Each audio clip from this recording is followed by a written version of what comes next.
अस्सलामुअलैकुम। धरती TV news सां गॾु मां आहियां फ़ौज़िया एजाज़। नज़र विझंदासीं हिन वक़्त जी हेडलाइन।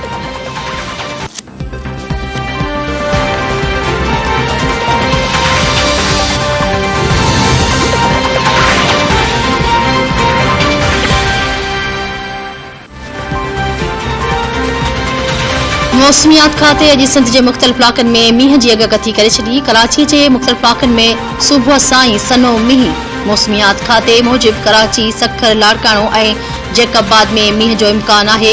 इस्लामाबाद, पंजाब, खैबर पख्तूनख्वा, कश्मीर ऐं गिलगित बल्तिस्तान में बि ककर वसी सघनि था। बलूचिस्तान में वक़्फ़े सां मींहुं जारी आहे। नदियूं ऐं नाला भरिजी विया। अहम शाहराहनि ते ट्रैफ़िक जी रवानी मुतासिर थी वई।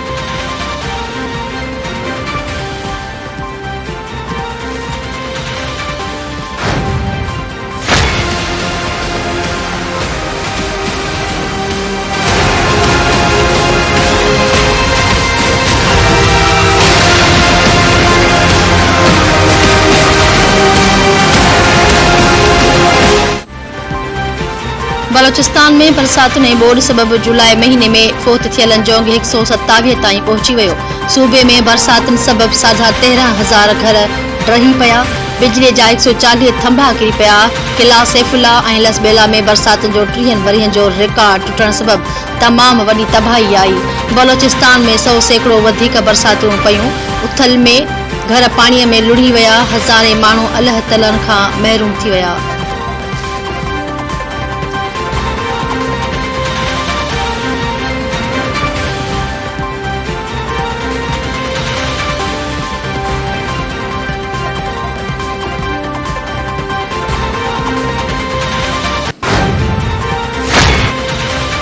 वज़ीर आज़म शहबाज शरीफ़ अॼु टांक ऐं डेरा इस्माइल ख़ान जी ॿोॾि मुतासिरनि इलाक़नि जो दौरो कंदो। सुद समाज जे वफ़ाक़ी वज़ीर मरियम औरंगज़ेब चयो आहे त वज़ीर आज़म ॿोॾि मुतासिर इलाक़नि जो दौरो करे उते जारी इमदादी कमनि जो जाइज़ो वठंदो।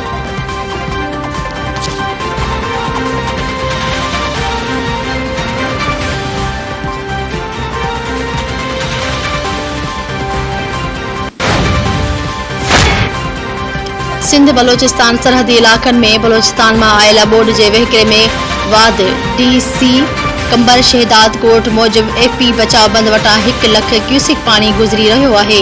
वधीक 1.5 लख क्यूसिक पाणी FP बंद वटां गुज़रण जो इम्कान ज़ाहिर कयो पियो वञे।